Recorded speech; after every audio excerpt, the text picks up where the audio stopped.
ओम जयंती मंगला काली भद्रकाली कपालिनी। ओम जयंती मंगला काली भद्रकाली कपालिनी।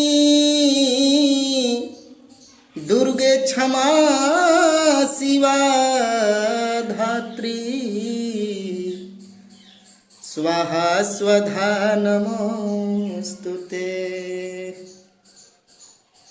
एगो भक्त माई से निहोरा करता, कैसे पुकार रहल बा। निमिया की डाली मैया लावेली झूलुआ हो कि झूला रे झूलिना, हो कि झूला रे झूलिना। मैया गावेली गीतिया हो कि झूली रे झूलिना।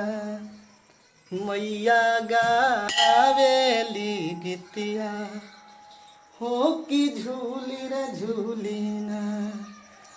झूलत झूलत माई के लगली पियसिया हो कि चली रे भैली ना। झूलत झूलत मैया के अरे लगली पियसिया हो कि चली रे भैली ना। मैया सेवा का दुआरिया हो कि चली रे भैली ना। मैया सेवा का दुआरिया हो कि चली रे भैली ना। सुतल बाड़ू की जागलाई मलिनी या की बुंदाए काना। सुतल बाड़ू की जागल ये मालिनी बुंदाए काना। मही के पानिया पियई तू मालिन बुंदाए काना। मही के पानिया पियई तू मालिन बुंदाए काना।